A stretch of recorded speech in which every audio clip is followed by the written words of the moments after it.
Hello one and all. आज का हमारा विषय है शॉर्ट टर्म मेमोरी यानी कि अल्पकालिक स्मृति। अल्पकालिक स्मृति को और भी कई नामों से जाना जाता है, जैसे कि प्राथमिक स्मृति, सक्रिय स्मृति तथा कार्यकारी स्मृति। शॉर्ट टर्म मेमोरी या अल्पकालिक स्मृति में जो सूचनाएं हैं वो बहुत कम समय के लिए ठहरती हैं, लेकिन ये सूचनाएं सक्रिय अवस्था में होती हैं और जैसे ही हमें इनकी आवश्यकता होती है हम इन्हें पुनरुत्पादित कर सकते हैं। लेकिन ये जो अवस्था है, इसका जो टाइम पीरियड है वो बहुत कम होता है। शॉर्ट टर्म मेमोरी जो भी हमारे चेतन में जो भी सामग्री है उसके बारे में यदि हम जागरूक हैं तो हम ये कह सकते हैं कि हम अभी शॉर्ट टर्म मेमोरी की बात कर रहे हैं, या हमारी जो लघुकालिक स्मृति है उसमें से सूचनाओं को बाहर ला रहे हैं। जैसे कि इसके नाम से ही आपको समझ में आ रहा होगा कि शॉर्ट टर्म मेमोरी की जो ड्यूरेशन है, अवधि है, वो बहुत कम होती है और अध्ययनों में ये पाया गया है कि ये अवधि 15 से लेकर 30 सेकंड तक हो सकती है। एटकिंसन शिफरिन मॉडल के अनुसार शॉर्ट टर्म मेमोरी सिस्टम का सेकंड सब सिस्टम है। जैसा कि ये बाईं तरफ जो मॉडल प्रेजेंट कर रखा है इसमें आप देख पा रहे हैं। एटकिंसन शिफरिन मॉडल के अनुसार जो हमारा मेमोरी सिस्टम है उसमें 3 सब सिस्टम्स काम कर रहे होते हैं। पहला सिस्टम होता है सेंसरी मेमोरी, दूसरा शॉर्ट टर्म मेमोरी और तीसरा long term memory. Short term memory बीच वाले बॉक्स को कहा जा रहा है और ये इसका कार्य होता है सेंसरी मेमोरी से जो सूचनाएं आ रही हैं वो सूचनाएं लॉन्ग टर्म मेमोरी में शॉर्ट टर्म मेमोरी के थ्रू होती हुई जाती हैं। यानी एक तरीके से ये इन दोनों मेमोरी सिस्टम के बीच में रिले का काम करता है। जो भी सूचना हम वातावरण से ग्रहण कर रहे हैं वो हमारी जो संवेदी स्मृति है उसमें प्रवेश पाती है और चयनात्मक अवधान के द्वारा ये सूचना शॉर्ट टर्म मेमोरी स्टोरेज में प्रवेश पा जाती है। और इन सूचनाओं को यदि रिहर्स किया जाए, बार बार इन पर ध्यान दिया जाए, रिपीट किया जाए, तो ये सूचनाएं लॉन्ग टर्म मेमोरी सिस्टम में प्रवेश पा जाती हैं। ये जो भी बात मैं आपको बता रही हूँ ये एटकिंसन शिफरिन का जो मॉडल है इंफॉर्मेशन प्रोसेसिंग अप्रोच, उसके अनुसार मेमोरी के जो 3 सब सिस्टम्स हैं उसमें शॉर्ट टर्म मेमोरी का जो फंक्शनिंग है उसके बारे में मैं बात कर रही हूँ। तो जैसा कि मैंने आपको बताया कि शॉर्ट टर्म मेमोरी से जो सूचना है वो लॉन्ग टर्म मेमोरी में चली जाती है और शॉर्ट टर्म मेमोरी का जो स्टोरेज कैपेसिटी है, जो क्षमता होती है, इस मॉडल के अनुसार वो बहुत कम होती है। एक समय में बहुत थोड़े से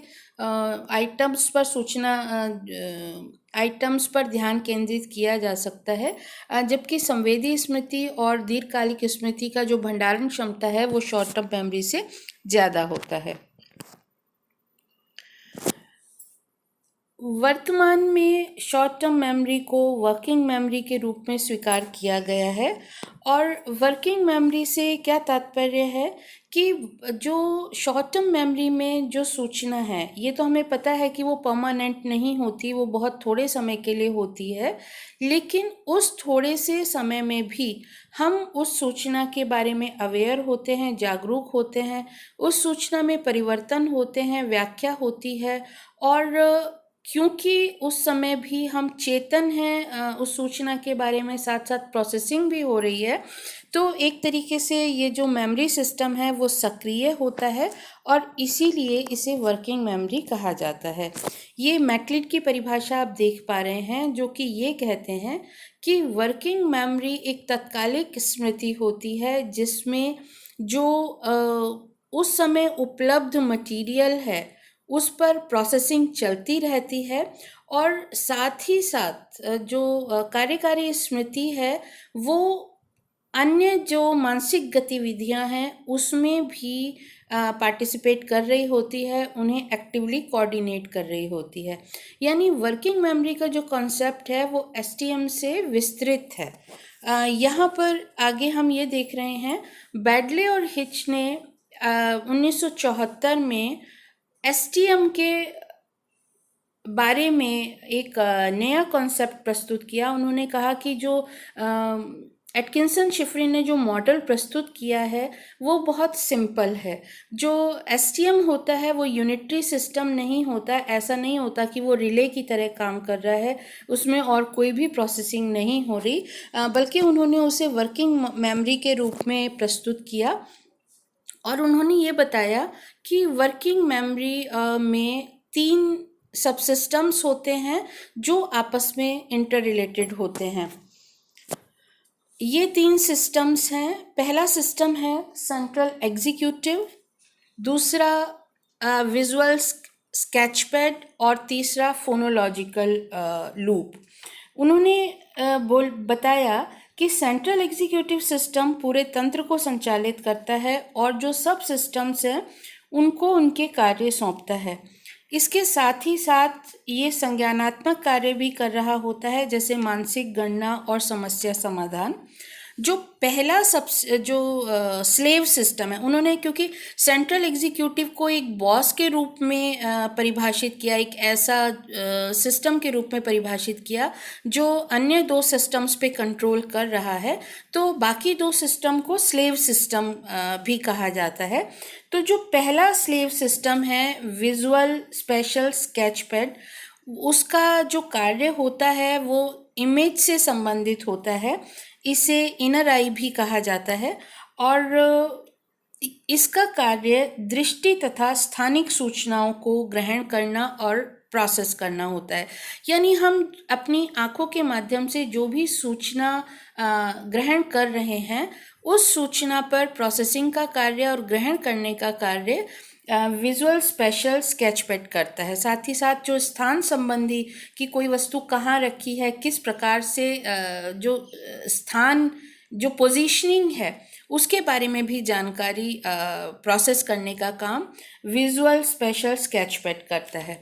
जो सेकंड सिस्टम है स्लेव सिस्टम, उसका नाम है फोनोलॉजिकल लूप। और फोनोलॉजिकल लूप का फंक्शन उनके अनुसार बोले तथा लिखे गए शब्दों की प्रोसेसिंग से संबंधित है। इस सिस्टम के 2 भाग होते हैं। एक होता है फोनोलॉजिकल स्टोर। देखिए आप यहाँ पर अच्छे से देख पाएंगे। फोनोलॉजिकल स्टोर जो है एक तरीके से इसे इनर ईयर कहा जाता है और इसका कार्य ध्वनि प्रत्यक्षीकरण से संबंधित होता है। लेकिन जो फोनोलॉजिकल स्टोर या जिसे हम इनर ईयर कह रहे हैं, ये केवल बोले गए शब्दों को 1 से 2 सेकंड के लिए धारण कर सकता है। बाकी उस इंफॉर्मेशन को कैसे रिकॉल करना है या संभाल के रखना है, इसके लिए दूसरा सब सिस्टम काम करता है जिसे आर्टिकुलेटरी कंट्रोल प्रोसेस के नाम से जाना जाता है या जिसे इनर वॉइस भी कहा गया। ये भाग क्या करता है, ये शाब्दिक सूचनाएं जो इसके पास उपलब्ध हैं उसको रिहर्स करता रहता है और स्टोर किए रहता है जब तक कि इन सूचनाओं को उपयोग में लाया जाए। इस प्रकार ये तीनों सिस्टम काम कर रहे होते हैं। और जो ये बैडले का जो मॉडल है उसके अनुसार इन सभी कंपोनेंट्स की क्षमता सीमित होती है और ये आपस में एक दूसरे से स्वतंत्र होते हैं जहाँ तक फंक्शनिंग की बात है। लगभग 25 वर्ष बाद बैडले ने अपनी जो मॉडल था उसको संशोधित किया और उन्होंने एक और स्लेव सिस्टम जोड़ा, एपिसोडिक बफर। ये जो आप बीच में सिस्टम देख पा रहे हैं इसे उन्होंने एपिसोडिक बफर का नाम दिया और इसका कार्य जो है वो ये था कि जो सूचनाएं एसटीएम और एलटीएम के बीच में ये एक तरीके से बफरिंग का काम करता है, बैकअप स्टोर के समान कार्य करता है और वर्किंग मेमोरी और लॉन्ग टर्म मेमोरी के बीच कम्युनिकेट करता है। यहाँ पर मैं आपको एक बात और बताना चाहूँगी कि बैडले हिच ने कॉन्सेप्ट वही एक्सेप्ट करा जो एटकिंसन शिफरिन का मॉडल था, बस उन्होंने जो एसटीएम की जगह वर्किंग मॉडल दिया और उन्होंने ये बताया कि जो हमारा एसटीएम जो होता है, शॉर्ट टर्म मेमोरी जो होता है, वो एक्चुअली वर्किंग मेमोरी होता है और इसमें यूनिटरी प्रोसेसिंग नहीं होती बल्कि मल्टी प्रोसेसिंग होती है। एक ही समय पर अलग अलग प्रकार की सूचनाओं को प्रोसेस किया जा सकता है। और यदि हम आगे देखें कि किस तरीके से काम होता है, तो जैसे जब आप एक किताब पढ़ रहे हैं उस समय जो स्केच पैड है, विजुअल स्पेशल स्केच पैड, वो इमेजेस को कंटेन करता है। और जो रिकॉर्डर होता है वो डायलॉग्स जो प्ले किए जा रहे हैं उनको प्ले करता है। मतलब आप किताब पढ़ रहे हैं तो वो डायलॉग्स जो हैं वो आपके दिमाग में प्ले हो रहे होते हैं। और दोनों सिस्टम एक तरीके से शॉर्ट टर्म स्टोरेज सेंटर का काम करते हैं। वो सूचनाएं बहुत थोड़े थोड़े समय के लिए प्रोसेस होती हैं। और सेंट्रल एग्जीक्यूटिव दोनों जो स्लेव सिस्टम से जो इन्फॉर्मेशंस आ रही है उनको साथ लेते हुए ब्रेन को आगे फर्दर मैसेज करता है। तो इस प्रकार से बैडली और हिच ने जो वर्किंग मेमोरी का कॉन्सेप्ट दिया उसके अनुसार हम एक ही समय पर अलग अलग प्रकार की सूचनाओं की प्रोसेसिंग कर सकते हैं। और जब इन सूचनाओं पर ध्यान दिया जाता है तो फर्दर ये लॉन्ग टर्म मेमोरी में चली जाती हैं। अब हम बात करेंगे कि जो शॉर्ट टर्म मेमोरी है उसमें एनकोडिंग किस प्रकार से होती है। तो अध्ययनों में ये पाया गया है कि शॉर्ट टर्म मेमोरी में जो एनकोडिंग होती है मुख्य रूप से वो ध्वनि संबंधी होती है, लेकिन विजुअल और सिमेंटिक एनकोडिंग के प्रमाण भी मिले हैं। विजुअल से तात्पर्य है दृष्टि संबंधी और सिमेंटिक से शब्दार्थ संबंधी। तो अभी हम देखते हैं कि एकॉस्टिक एनकोडिंग का एक एक्सपेरिमेंटल एविडेंस, बहुत इंटरेस्टिंग सा एक्सपेरिमेंट है। ये कॉनरेड एंड हल ने 1964 में किया था। और उन्होंने अपने सब्जेक्ट को 2 लिस्ट प्रस्तुत करी जिसमें एक में जो कॉन्सोनेंट्स थे वो एक उनकी राइमिंग सेम थी, जैसे सी टी डी जी। और जो दूसरी लिस्ट थी उसमें उनका जो राइमिंग थी वो अलग अलग थी, जैसे सी डब्ल्यू क्यू आर। तो जब उन्होंने रिकॉल करवाया अपने सब्जेक्ट से तो ये पाया कि जिस लिस्ट में राइमिंग सेम थी उस लिस्ट में रिकॉल परसेंटेज पुअर था, क्योंकि वो जो एनकोडिंग हो रही थी वो एकॉस्टिक प्रॉपर्टीज़ के अनुसार हो रही थी और इसलिए जो सब्जेक्ट्स थे वो कंफ्यूज हो गए। दूसरा जो मैंने आपको भी बताया कि एनकोडिंग जो है वो विजुअल भी होती है। तो विजुअल एनकोडिंग के भी हमारे पास प्रमाण हैं। जैसे ये एक एक्सपेरिमेंट है पोजनर एंड कीले का। उन्होंने अपने सब्जेक्ट के सामने ये लेटर्स प्रस्तुत किए जो आप चित्र में देख रहे हैं। ये लेटर्स ऐसे तो सेम हैं, लेकिन उसमें सब्जेक्ट को जो रिस्पांस देना था वो उसकी विजुअल प्रॉपर्टीज़ के आधार पर देना था। और ये देखा गया कि जब विजुअल प्रॉपर्टी चेंज थे, जैसे कि आप 4th में देख पा रहे हैं एक कैपिटल है एक स्मॉल है, तो इस समय जो सब्जेक्ट का जो रिएक्शन टाइम था वो बढ़ गया। यानी ये जो एक्सपेरिमेंट है वो ये प्रूव करता है कि एनकोडिंग विजुअल प्रॉपर्टी के आधार पर हो रही है। साथ ही साथ हमारे पास ये भी प्रमाण है कि जो एनकोडिंग है वो सिमेंटिक होती है, लेकिन अध्ययनों में ये पाया गया है कि जो सिमेंटिक एनकोडिंग केवल तभी होती है जबकि सब्जेक्ट को रिहर्सल का पर्याप्त समय मिल पा रहा है। और जो एकॉस्टिक एनकोडिंग होती है उसमें सिमेंटिक एनकोडिंग की आवश्यकता है, यानी वो उसको कंपनसेट कर रही है, केवल तभी सिमेंटिक एनकोडिंग होती है। तो ये रेयरेस्ट केस में होता है कि जो आपके शॉर्ट टर्म में सिमेंटिक एनकोडिंग बहुत कम होती है। इसके बाद हम आते हैं स्टोरेज पर। स्टोरेज में हमने जैसे शुरू में ही बात करी, शॉर्ट टर्म मेमोरी की जो स्टोरेज कैपेसिटी है वो बहुत कम होती है।